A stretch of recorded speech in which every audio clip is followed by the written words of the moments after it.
On episode 17 of the PCT podcast, we catch up with Cristian Montano, Port Vale first team player. He speaks to us about his career to date, his struggles with mental health, and the work he's doing in the community as an ambassador for Men Unite. Hello and welcome to the PCT podcast. On today's episode, we are joined by Cristian Montano, current first team football player for Port Vale Football Club, and also a big advocate for mental health in the community. In and around Stoke-on-Trent. So welcome, Monty. Thank you for joining us today. How are you and the family during lockdown? Oh, thank you for having me. During lockdown, to be fair, we have found it very helpful for us. Obviously, each individual might have their own opinions, but for us, it has been actually good where we have been able to do things that we weren't able to do before, such as potty training a little boy, spending time as a family together, because obviously during a routine and the normal day-to-day life that we call it, obviously with me training my little boy and going nursery and my missus working, we weren't able to do things that we wanted to do for our little boy and preparing him for when he goes into the later stages in his education. Yeah. And it's been amazing also for having my two boys together. That something that I've not been able to experience in a long time, or probably never. Okay. And understanding little things such as what my kids actually enjoy doing and what they actually dislike doing. Yeah. It's been amazing. Great stuff. I mean, it was a strange time for everyone, and we speak as if we're just awaiting a decision from obviously the EFL. How have you enjoyed the season so far? And you know, it's been quite a positive one on the pitch for Port Vale. I think this season, I've been at Vale now 3 years. And I will look back at my time at Vale, obviously the first 2 years when it was 2 years where we had more lows than highs. Yeah. And I remember saying and speaking to my teammates, a couple of them where we said, if we've actually survived relegation the way we have under the circumstances we are in, we could survive anything as a team. And it went to show where new takeover, new owners, with a new mindset, a new philosophy around the club, bringing a family feel around the place. Yeah. And as players, because what we experienced and we were able to do what we did, which was obviously, I wouldn't say it's a success surviving relegation. No one wants to be fighting relegation in football, but to survive the way we did and to now have the owners that we've got and the management that we've got, it goes to show that we can actually achieve what we want because we survived something under, I would say, bad circumstances that we were in as a club. And to have good owners, it showed on the pitch as well. Everyone was happy. I enjoyed it so much. And I'm sure with others, I've done the same thing. Yeah. We just went out there and enjoyed our football. Yeah, we caught up with David Worrell and Danny Pugh, and they mentioned as well the impact the owners have had, and obviously in the current climate, the fantastic work they're doing off the pitch, which sort of leads me on to some of the stuff that you're doing. Recently, you've just been announced as an ambassador for Men Unite. What an honour that is to help inspire others. Yeah, I think for myself, it's always, since I decided to speak about my own emotional health issues that I experienced, I wanted to impact lives. I wanted to help individuals. And at first, obviously, I was worried because I've spoken about my own issues to my family and I felt comfortable doing so because I overcame them. And this was obviously after I went through what I went through, where I would sit down with mum and my missus and we actually discussed what I went through. And it wasn't funny, but we would laugh to think that most of the times and at the time, I was just being consumed by what people thought about me. Okay. And it was draining me and it took me to a dark hole where I thought there was no way out. So where we'll sit down and discuss all those things. And then when I spoke to Max, he was the old head of media at Port Vale, and then he said, "Oh, you've got your story. Would you want to share in camera?" And I was like, "Whoa, whoa, whoa, whoa, whoa." That's something I've never done before. I've not spoken on camera to the world about how I felt and how I feel about that. And then in the end, I came round and I thought, I overcame so many things. So it would be good to encourage people out there to speak. A lot of the times, individuals, whether you're a man or a female, everyone goes through some form of emotional health or mental health, like we call it nowadays. Mm-hmm. And they feel like they can't speak because people are going to judge them. Yeah.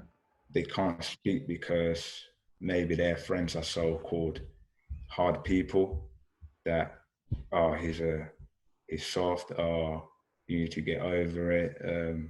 And they're so big word that everyone uses when you go and tell someone your own issue, which is man up. That's something that I don't really understand. Like, when I hear that word, I ask myself, what do you mean by man up? That's something that I don't know if anyone would actually have an actual proper explanation of that word, what it actually means.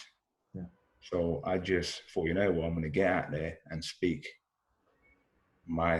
what's in my mind, and hopefully we'll encourage others to do so the same. And when I spoke to Man United about it, I just loved the work they were doing, because the person who found it and decided to start it, he suffered with mental health as well. Right. Okay. And then when I got deeper into who Men United are who they really are, nearly most of the people that are actually involved with them have suffered with some form of emotional health, and to see what they're doing for the community was amazing. So I thought, I need to carry on speaking to them. And then we did something for Sky News about how finances can affect your mental health. And then we stayed in touch. And then I just wanted to ask them a bit more about them, where I thought, this is something that is amazing what they're doing. And I thought, and then they asked me about if I wanted to become an ambassador. And I said, obviously, I would love to, because they work with what I do. I work with what they do. And the fact is, they have a football team as well that allows men to go and enjoy themselves and take all their thoughts away for however long it may be and enjoy football. They also this season are going to be self-funded, where they're going to pay for the pitches or sub fees, and that's going to help a lot of men out there that they might be struggling financially. And also they're providing, when everything goes back to normal, where they're going to provide counsellors as well, which is going to be amazing what I do, because I can help people and speak to people. Like, I've impacted so many people's lives already. And I've always got time for individuals on my Instagram. And even when I go out and people stop me for a chat, those people then go out and then find a counsellor or a psychologist. Well, now, because I can actually guide them and lead them into a counsellor. Yeah. And then I'll be able to stay in touch with them and see their progress, rather than them going to someone where I don't know. And then when I ask them, they might tell me something, but I don't really know what's going on. So I would want to stay in touch and actually see how people progress and help them and guide them as well a bit better. So when Men United, I'll be able to do that on a bigger scale. And it was just a no-brainer for me, because they're an amazing group. And I can't speak highly of that. They're amazing. I don't have any words to describe how big they are in the community. Yeah, no, and we will touch on it again later on in the conversation. What I wanted to speak about is like your journey to date, obviously in football, and maybe some advice for young aspiring footballers. So just going back then to really the start of your footballing career, growing up in Colombia, how was that? And at what age did you really start playing football? Growing up in Colombia, I've always played football. I played football from when I kicked a ball from when I first started walking. Okay. And my first Christmas present was a football kit.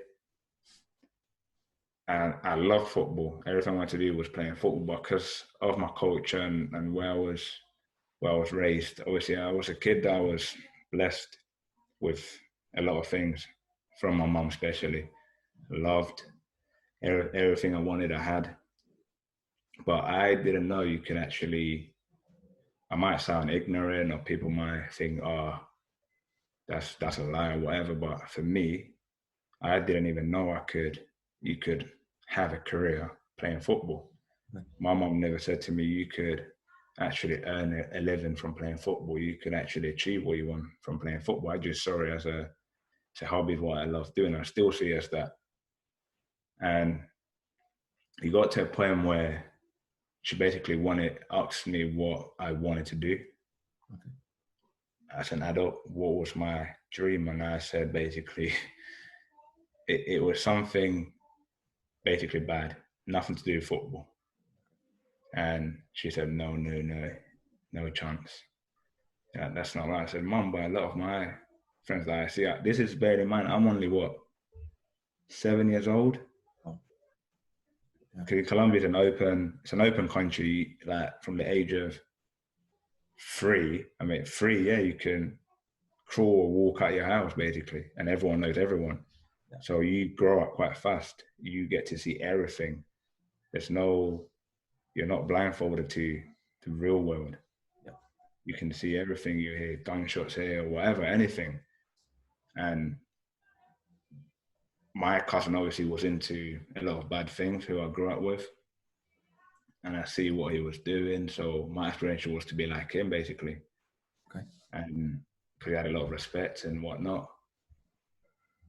But from what I told my mum what I wanted to do, she basically said, no, I need to get out of the country. And my mum left Colombia when I was, I think, 8 years old. No, I was about 8 years old or a bit younger. She came to the UK, obviously looking for a better life for her and for a better life for me. And then I came over to the UK when I was 10 years old. I didn't like it at first.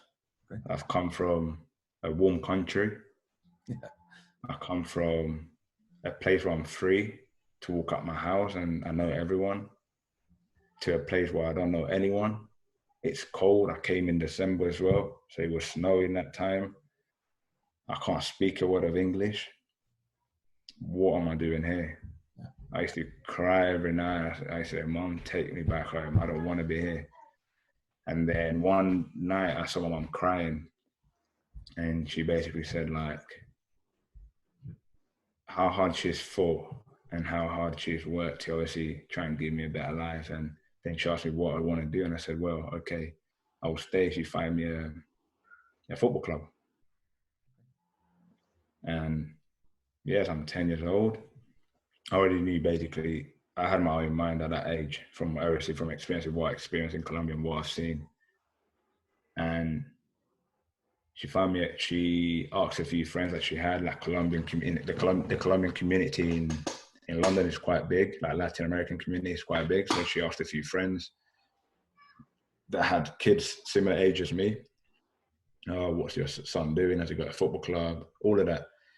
They led us to a man called Isai Sanchez, who owned a club called Universal FC. I remember my mom taking me there on a Sunday morning, a rainy, cold, windy Sunday morning, to watch them play. And they didn't have age groups for me. I was too young to play with them. Oh. And I started crying again. I said, oh, this is not for me. I want to leave.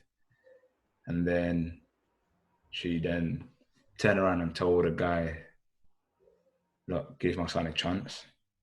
Then they told her, I'll come back next Sunday and we'll have a look at him maybe. Yeah. But we can't guarantee anything. So next Sunday came round and we went again.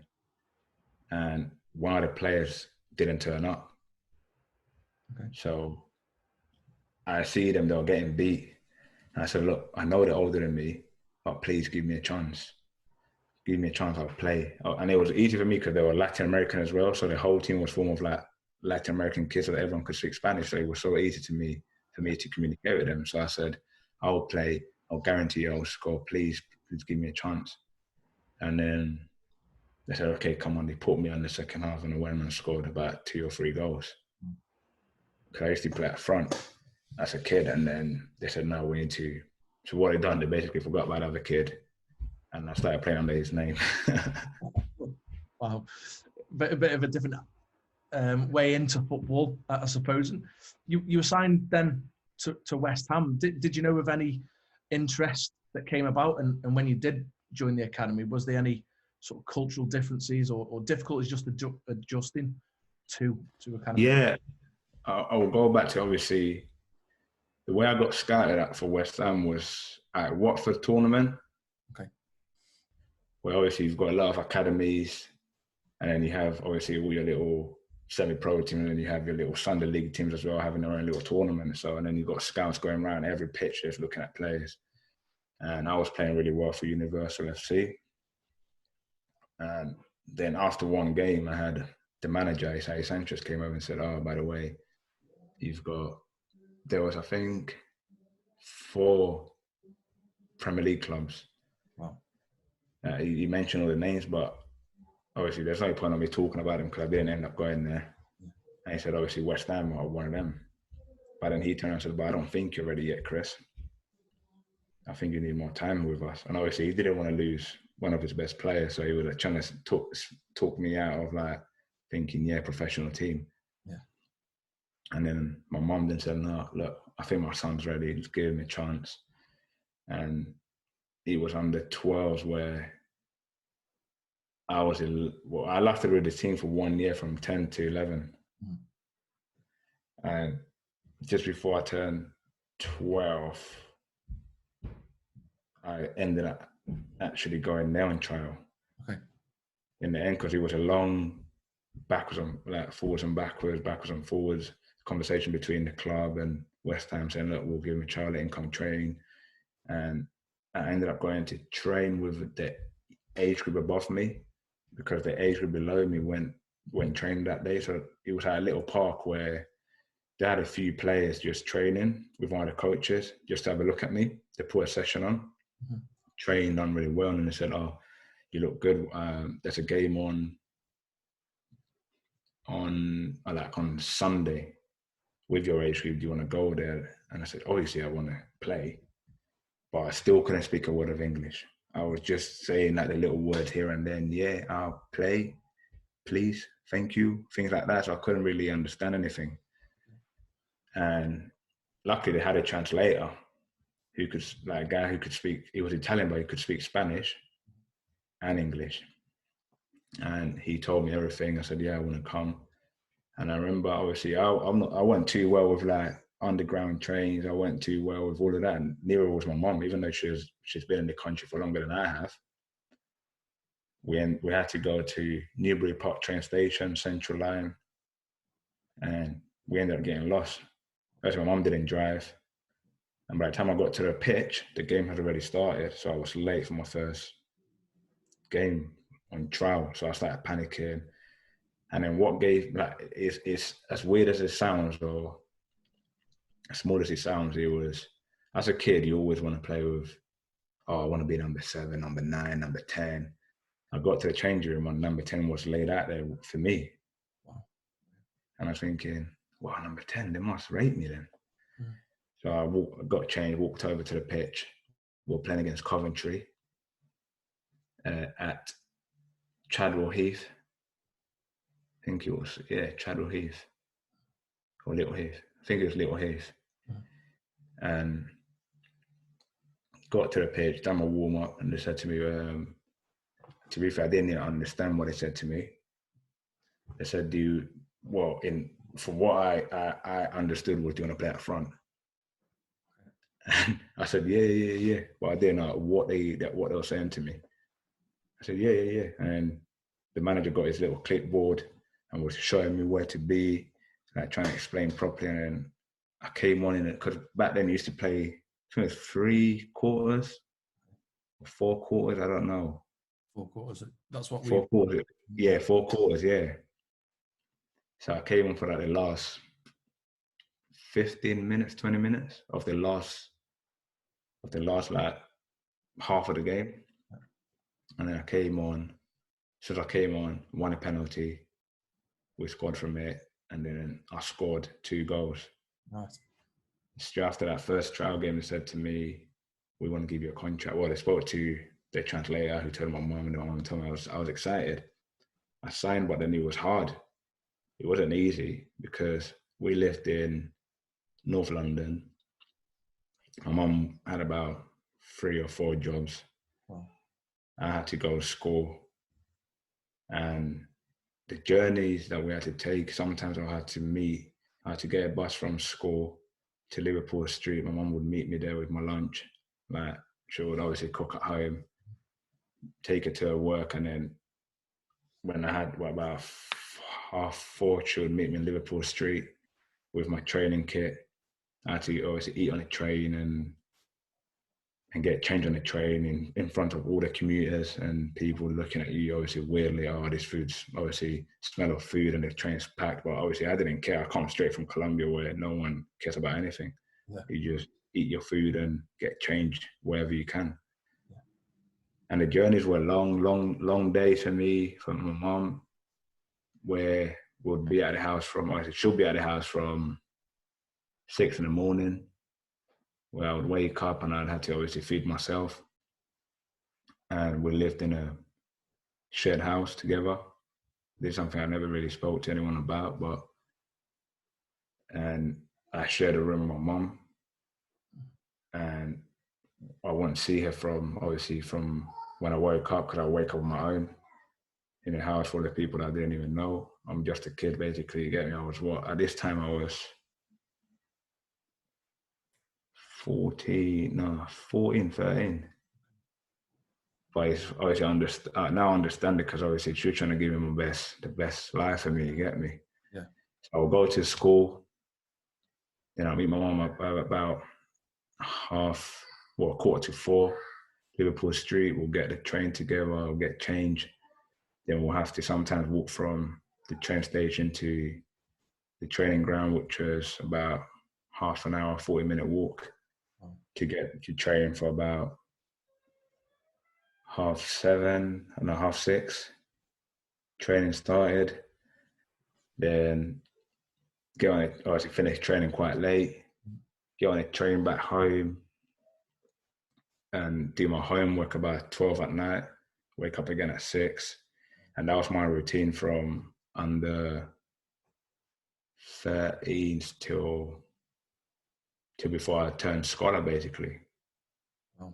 And what he taught me was the culture, was how disciplined, how respectful everyone was, and that changed my mentality. Being there helped me a lot, because I used to just be that kid that did what I wanted. I'm Colombian, I do what I want. I grew up in this culture, so I'm gonna do what I want. I needed anger management lessons, because I obviously came from Colombia. I was just an angry kid. My mentality was different, and then it just taught me how to be respectful. Being on time, discipline. And obviously I bought into all of that. I could have just sacked it all off, and I bought into it because I was seeing how hard my mom was working. And I went from wanting to leave this country to actually wanting to make a life in this country just so I could help my mom. Yeah. It sounds like your mom was such an inspirational figure in that journey, and it must have been a real proud moment for you and your mum when you signed professional terms in 2010. Oh, yeah. I remember going, obviously, prior to that, I played in a testimonial game for Tony Carr. He was my youth team manager back then, and stepping up on a pitch at Upton Park in a testimonial game in front of so many fans, and play with legends like Zola, Di Canio, and all them people was amazing. Signing the pro contract was just, I feel like I've achieved something, but I still said to my mum, it's not done yet. Yeah. It's just a little stepping stone now, where I've now decided to make this my life. Mm-hmm. So I could end up being out of contract and start all over again. But that was in my mind. So my mind was thinking how hard my mom has worked to get me to that point, and what I actually wanted to do for my mum. That changed my whole mindset, and she was delighted. Obviously, our first pro contract, I didn't even know you could get paid playing football. Like, obviously, going back to when we first started the conversation, where I didn't know you could earn a career out of football. And I'll go back to my scholarship when they told me, oh, you're going to earn X amount of money. I was like, what? Seriously? To play football every day? I said to my mum, I can't believe you get paid like just over 100 quid a week for like this. And then she was like, your mum didn't even know either. Oh, okay. So I was like, yeah, like I'm going to get paid, mum. And then, so I wonder what the pro contract's going to be like. Like, what is that? I didn't know you could go from scholarship to a professional contract. Obviously, I was a complete kid who was blind to all this lifestyle and what footballers live like. And when I got told what I was going to earn in my pro contract, I was like, no way. And then I thought, you know what? I've got to nail it down, because my mum works even harder than I do, basically, in terms of hours. Yeah. And I'm going to get paid more than my mum doing what I love doing. Mm-hmm. And then when I started getting a bit, obviously when I got enough money, I told my mum to stop working. Right. Wow. And then we moved into an apartment in Essex. And that's where it all started, really. Yeah. And then my first pro contract, I ended up going on loan to Notts County in League One. I made my debut against Nottingham Forest in the Carling Cup at the time at Forest. Some debut to go into that, isn't it? Yeah, and it was just amazing. And having my mum there watching that game was an amazing experience. And then I remember obviously after the game, speaking to her, how proud she was. And it was just a thing that I've always wanted to experience, and see my mum smile, that I did it, but I wouldn't have done it if it wasn't for her. Yeah, without her sacrifices. Yeah, and obviously she stopped working. I started, obviously, she then became, I know she would be my mum, but then she became the person she wanted to be, which was be there for me and cook for me and have actually conversations after I get back from football, so like to then build a relationship between us. So I thank God, I thank my mum for sticking by me, because obviously a lot of people in my family didn't believe that I could actually make it. A lot of people told my mum, look, you're wasting your time taking him to Sunday league football. You're wasting your time going there, standing on the rain, Sunday mornings, cold, windy. And she said, well, he enjoys doing it, so I'm going to carry on supporting him. And yeah, I played when I turned pro. I played my whole season on loan. I went from club to club getting experiences, because back then you could go on loan to as many clubs as you wanted. Yeah. So I went to Notts County for 2 months. Then, because I wasn't starting as many games, but I was doing well. Then West Ham recalled me back, and they said they wanted me to play more football. I ended up going on loan to Dagenham and Redbridge, which was around the corner from West Ham. Yeah. So I was training for West Ham, and then going and training with them on a Friday, working on team shape, and then playing Saturdays, which was ideal for me because I was still at West Ham, but just going to a different club on a Friday and Saturday to train, to do a little bit of prep and then play games. And that was in League Two, and I'd done really well for them. And then I ended up going to, after 2 months, I got recalled back and I got sent on loan to Swindon, where with Di Canio, and it was a good experience because to that point I was having everything nice for me. And then when I had a manager that basically we didn't get on, it was how I dealt with it. And it opened my eyes out to actually the real world of football, how opinionated it could be, and how people could be so judgmental. Where obviously me and the King didn't really have.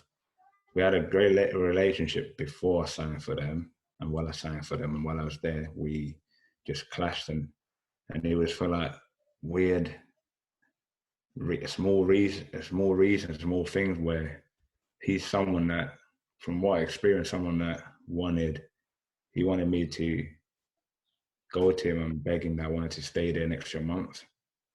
And I said to him, look, I've been here, I've played, and I've done really well. And my job is to just perform on a pitch, and hopefully you would want to keep me here an extra month. I said, no, I hear you tell me you want to play for me. I said, yeah, obviously, if I didn't want to play for you, I wouldn't be here. And I think I'm doing well for the team. And he basically turned around, and one day I woke up and then he basically slated me on the press, said that was big time and I didn't want to be there. And that was all lies, basically. And I didn't like it. So what I'd done, I packed my bag and I went back to West Ham. And then they said to me, what are you doing here? You're meant to be on loan. I said, well, if you look at the press. And then they did, and then they read what he had said, and he said, and obviously, because they've known me for a long time, so I said, this is not you. So I don't worry, stay here, train with them. And then I ended up going on loan back to Notts County. Yeah. And Martin Allen, which is someone who I'm so grateful for too. He gave me my debut and I enjoyed playing under him. And then obviously, for some reason, he ended up leaving or getting sacked. Now manager come in, he wanted to bring his own players, so I ended up going back to West Ham. And I went back on loan to Oxford for the remainder of the season. Yeah. And after experiencing obviously all of that season where I enjoyed playing first in football, I went back to West Ham. I got offered a new deal, but I didn't want to be that player who just sat and played reserve team football and then be with the first team every now and then. Because I was always with the first team, training with the first team at West Ham, and I would travel with them, but I was always like 19th man, which was a great experience. But I didn't want to just be that player who could have played first in football and professional, actually enjoyed doing what he loved doing, because he decided to sit at West Ham at a big club on decent money. I just wanted to play football. So I said, no, I want to go and play football. If you don't guarantee me that I'm going to get my chance, I want to go and play football. And then I decided to basically not sign the contract. Didn't have a club for the whole of pre-season. So then I started panicking a bit. Yeah. And in the end, I ended up going to Italy to speak to a club in Serie B. And things were going well, but at the time, obviously, I've had my eldest kid was born, and his mum at the time didn't want to move out of the country, so I had to change my plans and come back to England. And then I had Lens in France wanted to speak to me, so I went over there as well. By the time I got to France, I spoke to the assistant manager. I said they really liked me, started talking contracts, and then went to bed.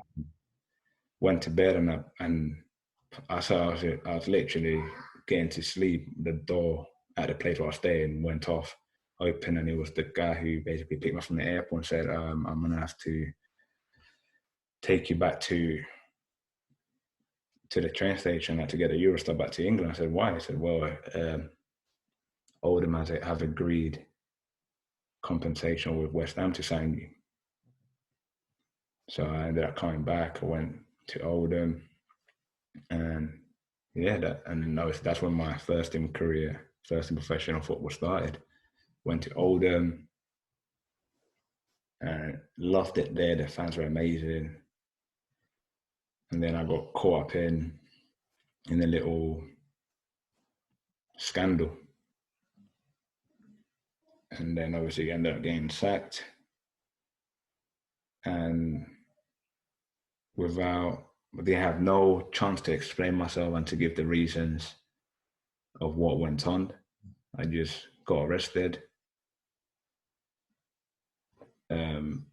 By the time I got arrested, from when I got arrested in my uncle's house at the time I was in, and from then to me going to the police station, they've sacked me without having a word with me. Wow. And yeah. Just before we sort of go into that, I wanted to add a little bit of, positivity in terms of your loan spells. There was 10 goals and 39 appearances across those loan spells. not a bad return really for a young overseas player coming in and settling into the game. And there was a quote I've come across from Martin Allen upon your return to West Ham, saying that you're a fantastic player and a lovely lad, humble, hardworking, and dedicated. How much of a confidence boost was that at that young age? Oh, it was amazing because, like I said, he was someone who always backed me, always respected me, and gave me the belief that I could actually play at such a level. Mm-hmm. And obviously, a manager can back anyone, but if you don't back yourself, you're not going to actually be able to show people what you're about. And just for him, an experienced manager, to show that belief in me, made me believe that I could actually achieve anything. I can achieve anything I put my mind on. And I remember one day, the last game before I went back to West Ham, he said in the press before the game, he's going back to West Ham tomorrow. It was against Hartlepool on Sky Sports News. I'm going to bring him on with 5 minutes to go, and he's going to score. Yeah. And I came on, had my first shot, saved. And then I got on the second ball just outside the edge of the box, run past one player and I shot from the edge of the box and in the bottom corner. Yeah. And obviously I went wild, everyone did. And then it's just crazy from that's how much belief he had in me. Wow. That everything literally that he said, I did. Yeah.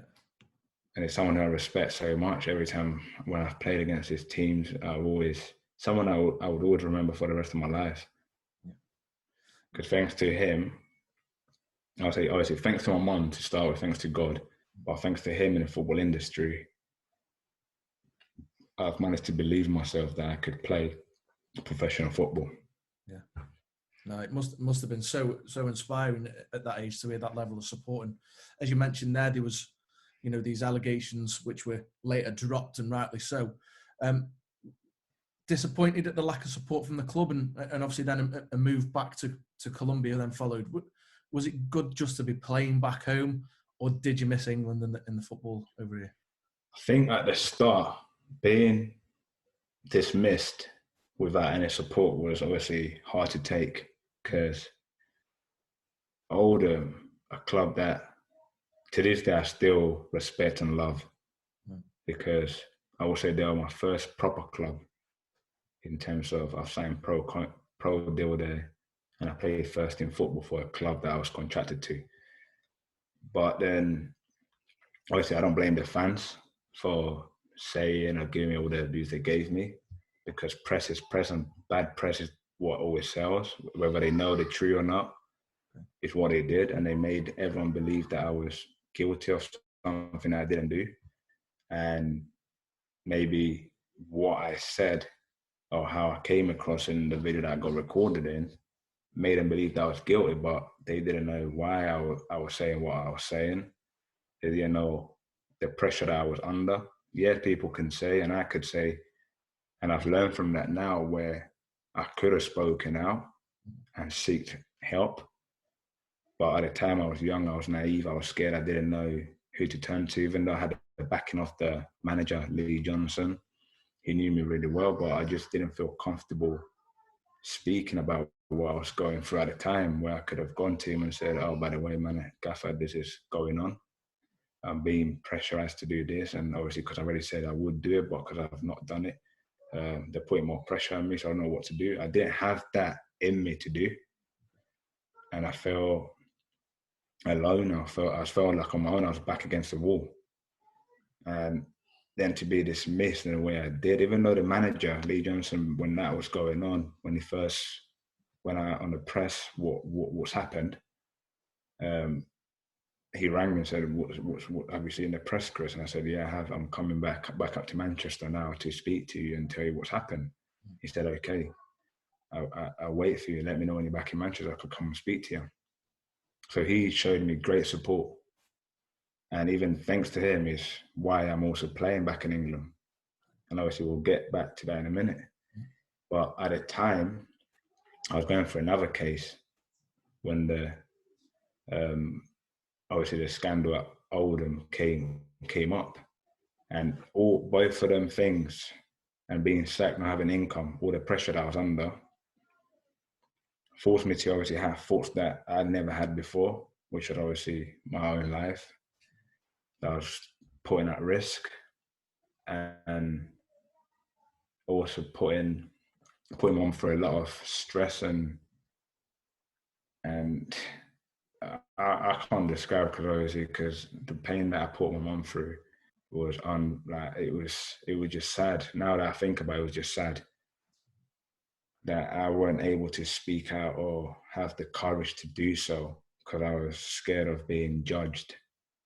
Okay. And why I felt like that was because of all the abuse I was getting on social media that made me believe that I was actually a bad person. And it made me believe that I was worthless. It made me believe that I didn't belong in this world, because I've already put, at the time, I met my missus now when I was going through all of that. And then she also left her life behind to come and support me. Wow. And for me to see what I was putting my mum through, who's been there with me from day one, and then to see the girl who's with me, the mother of my second child, leave everything behind and see how much sadness I was putting them through due to my mental state, I thought, I need to do something here. What can I do? And obviously, this is after I tried to obviously do what I was going to do with my life.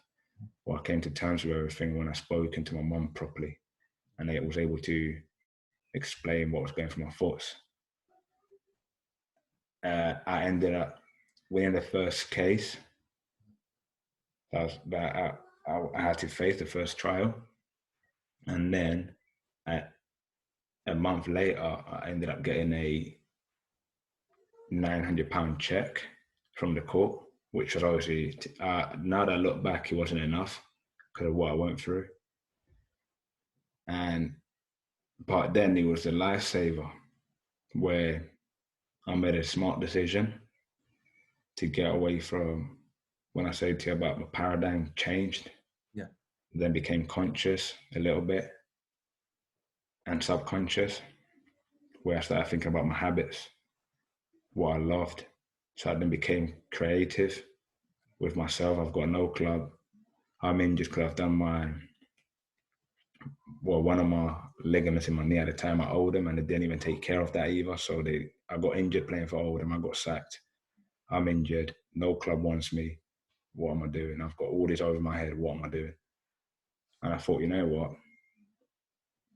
I've got a room here, because obviously I then went back to live with my missus in a shared home in London.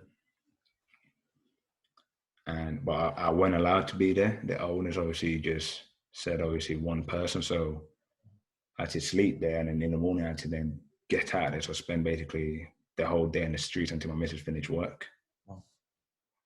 And I thought, well, what can I do? What can I do? So I had my phone. So wherever I could get Wi-Fi from, I used to get Wi-Fi from him and download working out apps where I would try and get fit myself, do some core work and things like that to keep my mind busy and myself busy, and keep myself occupied and reminding myself what I actually enjoyed doing. I enjoyed working out. I enjoyed training. So, if I'm not training with a club, I'm going to try and train on my own. No one wants to touch me. No one wants to give me an opportunity. And I'm also injured. I said to myself, my life is over.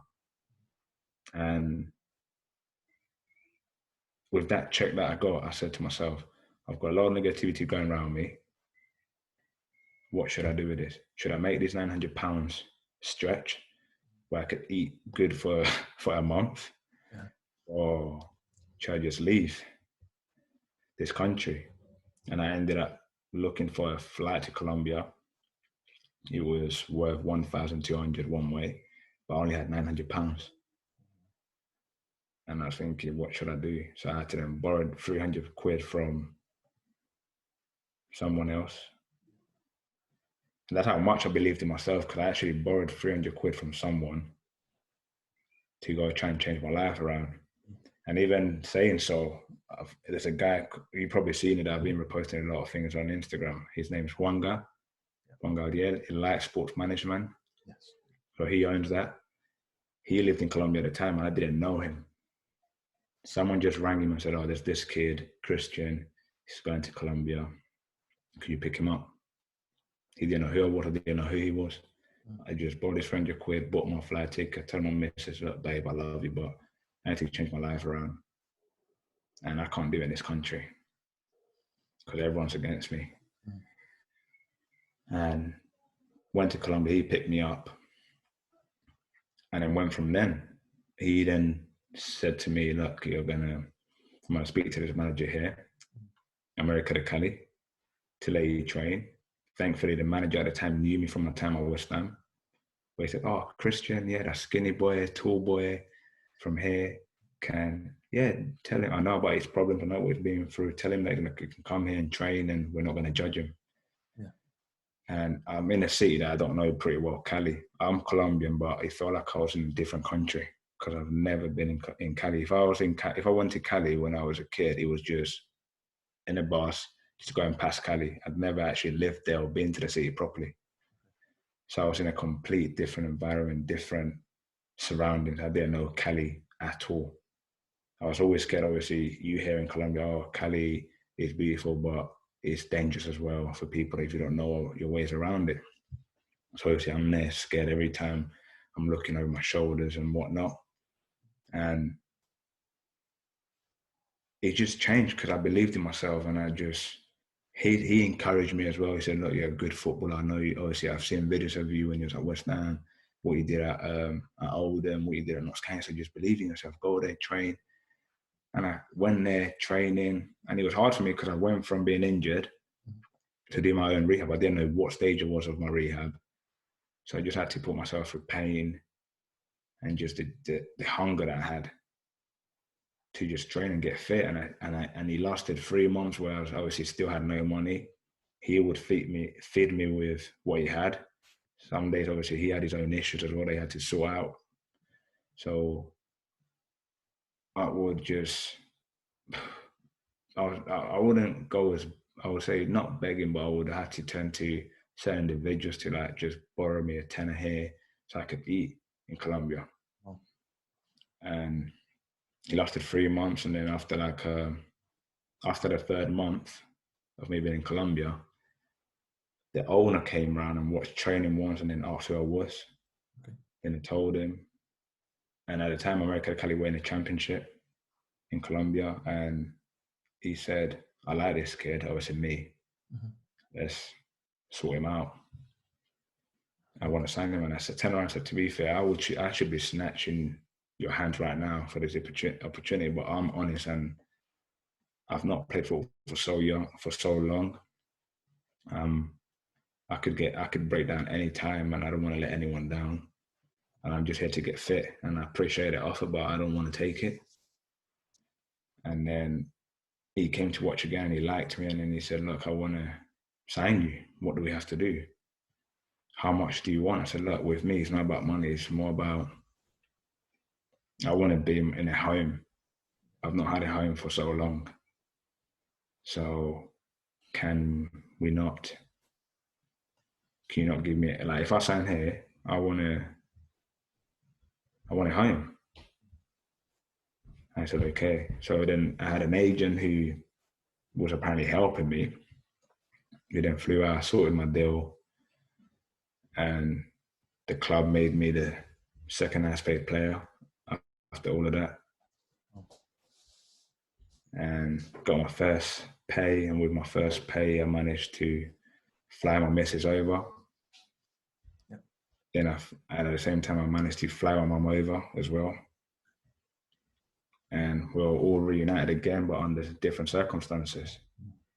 Yeah. And it was amazing. It was just an eye-opener for me because I've always respected fans. I've always respected and loved the fans for the team I've played for. But being in Colombia actually made me realize how valuable fans are and how much they risk and how much they suffer. Because in Colombia, obviously, every club, in a country, they've got clubs that suffer for the clubs. But in Colombia, fans actually get killed for the clubs. they actually, it was an eye opener where you would see after games where I would finish playing and then my family members would be like, "Oh, on my way to the game, we've just seen a fan from Eric Kelly just lost his life on a motorway," and I was like, "What?" And yeah, because obviously he was trying to get to the stadium, jumped in the back of a lorry too. Obviously, he couldn't afford the travel. He fell off, and a car behind him just splattered him. So things like that, and I came to terms with all of that, and I was like, you know what, fans are everything. You get me? Yeah. And played I think about 10 games in the championship there. Played a few League Cup games, but then I kept on breaking down. Prior to obviously not having a club at that level for so long. Yeah. And it got to the point where I was honest with myself and my missus and my mum, and we just said, you know what, I want to go back to the UK because I left on bad note. I've not done anything wrong. It's time for me to go there and face everyone and actually show my face to people that I'm not guilty. But I didn't think I was going to get a club. I came over because I've not seen my eldest kid for so long. So I thought I would spend some time with my kid and see obviously my missus to see her family. And my mum stayed in Colombia with her mum. She went back to our town. And one day I got a phone call from another agent that basically said he wanted me to tell him my story, obviously detailed. So I told him everything, what happened, what went on, and he looked at me in the eye and said, "To be fair, I believe you, Chris. Yeah. And I want to give you a chance." But I spoke to this agent thanks to two of my mates who you probably see me reposting things on Instagram. One's called Gerald, Coach Gerald. Yeah. Who done the interview with Jurgen Klopp. Yeah, wow. And the other one is called Daniel Williams. So they're both my friends. Called his agent, told him, "Look, we've got a mate.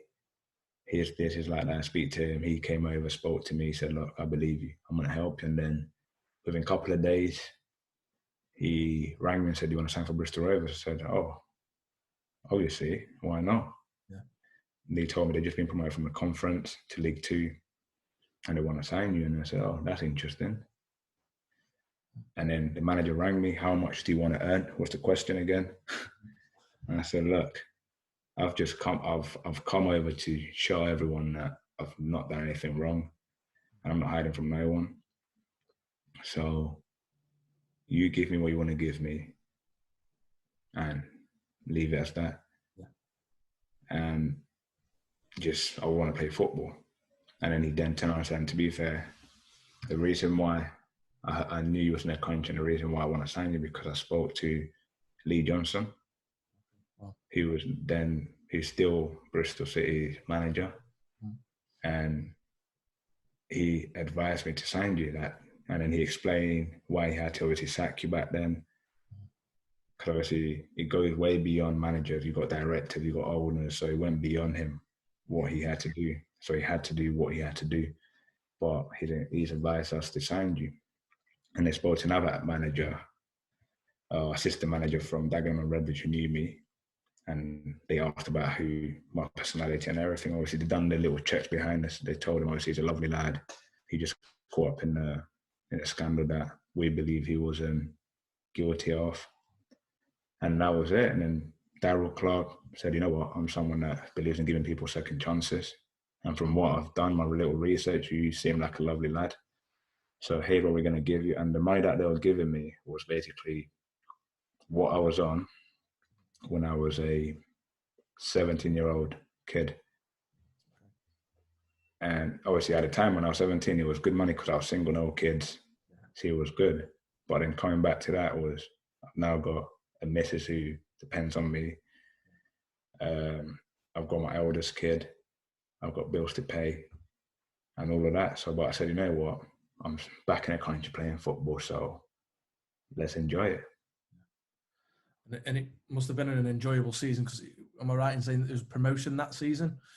Yeah. And a real bittersweet moment coming back to the UK and getting such an achievement straight away?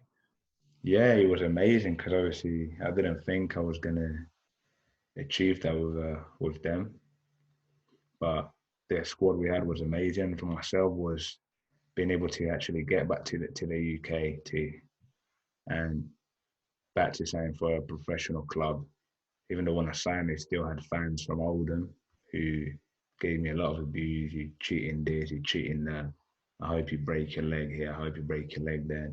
But then again, I don't hold nothing against no one and I understand the frustration. But then I was saying to myself, I'm innocent. I'm playing football. I'm doing what I love. So I can't really read into too much into what they're saying. And to then go on and achieve promotion with Bristol Rovers was something that would always live with me. Yeah. And I'm so proud of that moment at the time when that happened, be able to have my missus who was pregnant with my youngest kid at the time. And my eldest kid was watching that game against Dagenham and Redbridge as well, the last game of the season, to achieve promotion with basically the last kick of the game where Lee Brown scored that goal. And we were fifth going to the last game of the season, finishing the game on the game ending and finishing third. Wow. It was just, we're already like in the playoffs, but then to finish the game and then realize we've actually been promoted automatically was just surreal. Wow. Yeah, after that, a move to where you are now in Port Vale with, manager at the time, Michael Brown, stating you'd be an exciting player for the club. Were you looking forward to that move and sort of a new chapter? Oh, yes, I was, because at Bristol Rovers, even though I enjoyed my time there, but there was obviously Darryl Clark worked in, he had his own ways of working in terms of tactical, and he had his way of playing away from home and at home. So I wanted to play every game. If he did well, he's not that sort of manager that would play because he's got his own ways, and his own ways have actually got him to where he is. He's an amazing manager. But we had a conversation where I said, I want to play more. And he said, well, I can't guarantee you that, but you've done amazingly here. But we believe that you deserve to play in every game and every minute. So I remember we just left it as that. He let me go, and then one day I was in Blackpool Beach with my missus, and then we ended up going to Pleasure Beach in Blackpool as well. And I got a phone call, and it was one of my ex-teammates saying, do I want to go to Port Vale? Michael Brown had rang him, asking about me, what sort of player I am, what sort of person I am. And I told him, so I said, yeah, obviously, because it's close to my missus. Obviously, after so many years, my missus followed me everywhere around the world. Colombia, even in the UK, London, Manchester, everywhere. And I thought it would be good to move to a club closer to a family. So then Port Vale was the closest. I had offers from other clubs, but Port Vale at the time was the closest one to my family, and then it worked well with what I wanted to do as well in terms of playing time and what the manager said to me, and it just worked well. And I loved everything about the club at the time. Obviously, I love it even more now. By the time, obviously, everything, the stadium, the fan base and everything, close, the location was perfect. And I thought, yeah, why not? So I ended up signing. And obviously the first two, I enjoyed obviously a pre-season where everyone had high hopes. I had high hopes myself, but then injuries then kicked in. Because then again, I went from not playing week in, week out to playing even every game in pre-season. Like even at Bristol Rovers in pre-season, I wasn't doing, and you play one game, then I would miss the next game. And it's obviously it's what your body's used to. So I've gone from playing here, playing there, and then to playing every game in pre-season. How hard pre-season was, then obviously I broke down, and to be able to find my form, the little niggles here and then was hard to regain my form until I still scored a few goals, which I was happy with my return for goals that my first season where I was second top goal scorer to Popey. And the second season, and end of that season, I ended up signing a new deal with Vale. And the reason why I signed it was because obviously I enjoyed the club and I was happy. Yeah. which was the most important thing. And that's, for me, learning from my past was how much I could earn to then how happy I can be. Yeah. And happiness is something that you can't buy. And I was happy, my missus was happy, so I thought it's a no-brainer. I'm going to sign my contract and another 2 years at Vale, and hopefully next year will be better. And that second year was probably as bad as the first year, where we nearly got relegated again. Yeah. Yeah. One thing I wanted to touch on, obviously, you mentioned there was injury. When you did come back, you hit 3 goals in 4 days in December. Before, you had a bit of a period where you moved to left back, and then injuries again. But under new management, John Askey, you were installed back as a left winger, and you stated that it actually made you a better winger by having time as a left back. Which is something I just wanted to touch on for any young players in the game now. How important is it to learn your trade by experiencing different positions? You have to, because for myself, I'll go back to when I was at West Ham. And at West Ham, I was hungry, but I was so caught up in my own mind where I wanted to play what I wanted to play. And even at West Ham, they tried to turn him into a left back because they saw the attributes. They believed that I could make a good left back. And that's probably one thing that I won't regret about, something that I wish I would have listened better to.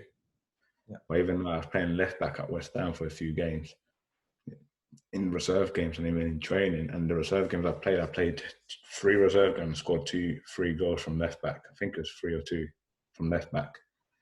And one day, just listening to my teammates calling me a defender, and that sort of frustrated me back then. Oh, you're not a defender, you're not a defender. And I was thinking, no, I'm a striker, I'm an attacker. And I went to the manager and said, I'm not playing there again. And it's so important to understand different roles, because first of all, you could help yourself with knowledge and learning. But second of all, you could play anywhere in a team. Yeah. And don't let your ego take over, and just think about your growth. Yeah. What can you learn from this? What can you take from this? Because sometimes as young players, you just want to, ego just takes over them. Mm. Where I don't want to do this because I'm the best. I don't want to do that because I'm great at this, which is good. But then also ego can break you down and could actually end your career. Where luckily for me, it didn't, because I was able to get grips of it at the right time. Yeah. I understand how important it is to learn new trades in football in different positions. No, it's some great advice there, because that was actually going to be one of my questions. What advice would you give to, not just within Port Vale, but any youngsters looking to make a career in the game? I'll say another one is listen. Yeah. Learn. And enjoy it. Don't put pressure on yourself. Okay. Well, some good words there. I'm pretty sure. Hopefully, we should all show the love of the game when we play, but I can understand that can be difficult in those pressure environments. And I'm really conscious that we've been speaking for a long time now. Just before we go into our sort of quick fire question round, I want to touch on again, Monty, the impact you've had on the pitch. Is now showing off the pitch with how you speak candidly about your experience with mental health. And I know we've spoke off air about it, but the work that you're doing in the community, I've got to give you some praise for that, mate, because, as you've mentioned before, it can be tough to speak up, especially in a male environment. And, one of the things that I've certainly taken from your campaigns with local communities is that you're not weak if you speak. Yeah. I would say, as humans, as individuals, we are afraid from, once again, being judged. We're afraid of people thinking, obviously, it'll fall in the same category as being judged, where you're scared of being told you're weak. But in all fairness, keeping everything inside you eats you. Mm. And by that is actually making you weaker. But if you speak, it empowers you. Mm. It gives you full control of yourself and understanding of yourself. But before you actually are able to speak, you've got to understand what you're going through. Yeah. And what is actually making you feel the way you're feeling. Because you can't speak about something that's bothering you if you don't know what actually is bothering you. Mm-hmm. Yeah. And a lot of the times we tend to down talk ourselves by, like the video I did the other day, by saying it's stupid. So there's no point of saying it because it's stupid. And it's not stupid, no matter how small or big it is. But if it's bothering you and it's affecting your mental health, it's big and it's got to get dealt with. And speaking actually gives you strength and power, because there's a lot of people out there that are willing to help you and listen to you and actually might give you advice. Like for myself, I did it the harder way around, where I never looked at anyone. And when I was so close to doing what I was going to do, thankfully my missus and my mum got to the house when they did. Then I was able to speak, and it was just to them. And then I was able to realize who I am and what I enjoy doing. And then I was able to make the decision where I need to leave the country. So whatever you may be going through, sometimes you've got to leave your comfort zone to find yourself again. That's massive. And look, again, you've been a bit of an inspiration for me, certainly with how openly you speak about it and the issues I've had in the past. So, thank you for that. But to finish off on maybe a positive or, a slightly disappointing note, 7th in the league before obviously the season came to an end. Is this going to be the season that might have been for Port Vale? I think we are all frustrated, disappointed, because it wasn't even 1 point that we missed the playoff by. It was 0.4 points. It was not even half a point. Wow. But it goes to show how far we've come as a team. You've got to see the positives. For myself, I've been at Vale nearly 3 years, and the first 2 years weren't placing at all. Mm. And now to see how far the club has come and how much us players will believe in one another, I believe we would have got promoted. Yeah. That's my beliefs, with the way we were playing and the belief that we had in the squad. But now it's just about, this season we had basically a lot of people doubted us. Yeah. A lot of people didn't think we're going to achieve what we've achieved this season. To many people it will be nothing, but to us it's a lot. We've fought relegation twice, to then being within touch of playoff players and hopefully getting promoted. So we just got to take this experience to next season where we can kick on now. And there's the belief that we can actually do it. We've got the players, we've got the squad, we've got a great team, great management behind us. And it's just about enjoying our football. Yeah. No pressure, just enjoy it. And that's what we've done this season. I didn't feel pressured at all this season. It was just more about having fun and enjoying it. Surely one of the highlights of the season must have been the Man City game, and the plaudits you earned from stopping Riyad Mahrez on many occasions. What a moment! Yeah, it was. To be fair, it was a moment I was dreading. To be fair, wow. Throughout the whole game, I was actually, before the game, seeing their lineup, I was actually relieved. I know they're top class players, and you would call them world class players. The last team to have won the Premier League was Man City. Yeah. So they are unreal players. But then to not see Sterling and then Mahrez obviously starting that game, I was thinking, okay, that's all right then. And for me, I just build myself up. No matter who I'm playing up against, I build myself up the same way. End of the day, we are playing against human beings. Yes, they have had different training. They might have achieved a level that everyone wants to achieve. they're earning millions of pounds, which makes some difference to what we earn. But at the end of the day, they are human beings, and then the pitch is 11v11. And that's how I see every team that I play against. No matter if you're bottom of League 2 or top of League 2 or Man City, like when we played against them, it was just enjoying the occasion and show everyone that we can actually play football. And that's what we did as a team, as a club. Myself and our families were all proud, and that's what gave us the belief that if we can do that, and I know we lost the game, but we can play the way we played against Man City, why can't we play like that against anyone else? And I think the season will reflect on that as well, how well we've done, and we didn't really hide away from anyone. We had one or two bad performances, but then we bounced back from them bad performances. It's about learning, and what can you learn from a loss and what can you learn from a win? And what can we take from the Man City game? And that's what we did as a team, and it's just an amazing experience. Yeah. No, fantastic. It leads me on nicely then to the quick fire question round. Few times now you're able to maybe get your own back on former teammates, as you know David Worrell may have done in his. But who's the best manager or coach you've played under? Oh,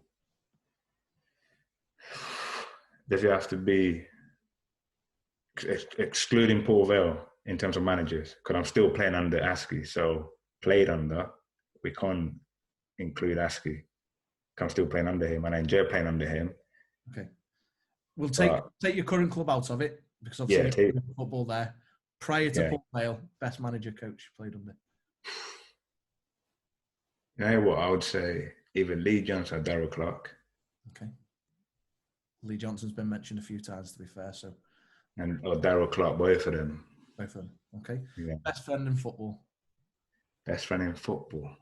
Oh, I don't know. You know, I'm quite a friendly person. Yeah. So I'm close to everyone at Paul Vale, but the ones that I stay in touch with, I would say, out of football, like at Paul Vale. It's hard, you know, because I've got a few. Yeah. It's got obviously Billy Bolden I speak to quite a lot. I would say Tyrone Barnett, speak to him quite a lot. Yeah. Brendan Daniels, so I speak to. I'm quite a friendly person. Fair enough. We'll knock that down to one. Toughest opponent. Toughest opponent. Oh. Hey, what? When I was young or now? In your whole career, has there been one opponent where you've gone, I don't want to play against them again?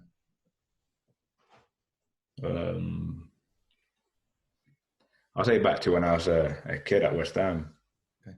Alex, the defender, Brazilian for Chelsea. Yeah. Him. Oh. Machine. And I was just a little skinny guy, just there up front playing against him. Worst dressed teammate. Oh. I'm going to go with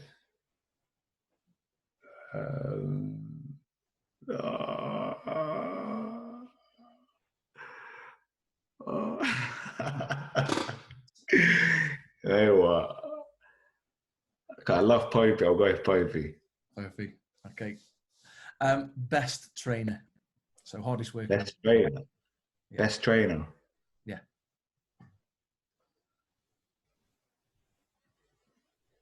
In terms of effort and everything, like what they... Professionalism, effort, talent, everything. Well, Paul Vale, like now, you got to say near the whole squad, you know? Because, which is why we are in the position we're in. Because everyone's just on point. But if I had to pick one, I would go with probably Luke Joyce. Luke Joyce, okay. Yeah. Yeah, that's the second time he's been picked as well. Best player you've played with? Ooh. Teammate. Teammate. Yeah, best teammate. What, at Port Vale or before? In your whole career. I've played with a lot of good players, but I'm gonna have to say,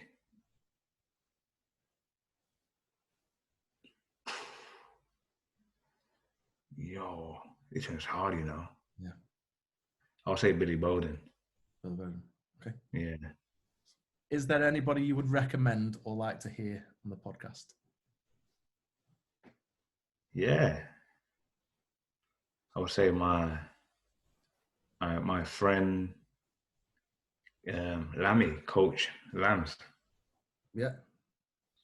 I'll be getting in touch. I've seen some of the work that he's doing, and fantastic work that he's doing. So I agree. I think he'd be a great guest on the podcast. Yeah. Monty, it's been an absolute pleasure to speak to you tonight. Thank you ever so much for being so honest and, speaking about your experiences and giving the advice that you've given to the youngsters. Want to wish you and the rest of the lads, obviously, all the best for next season. I hope you and the family stay safe, buddy, and we'll stay in touch and speak soon. Oh, thank you so much, and it was a pleasure sharing this. I'll say part of my experiences with you, and hopefully, what I've said can encourage and I'll say push other young players or people who may be struggling with some form of emotional health to just speak up and just know that speaking doesn't make you weak. Yeah. You're not weak if you speak. So just love yourself and just do everything you can to help yourself. No, keep up the great work, buddy. It's so inspiring to see what you're doing. And again, I hope everything goes well for you moving forward. No, thank you so much, man. Thank you for having me. No, Brent. Stay safe, buddy. Thank you. Thank you. Cheers. Catch you soon. Thank you for listening. We hope you enjoyed the content that we're trying to bring to you. Don't forget, new episodes will be released every Monday. You can find us on the iTunes Store, Spotify, and if you want to see the video, you can see it on our YouTube channel, PCT Football Coaching.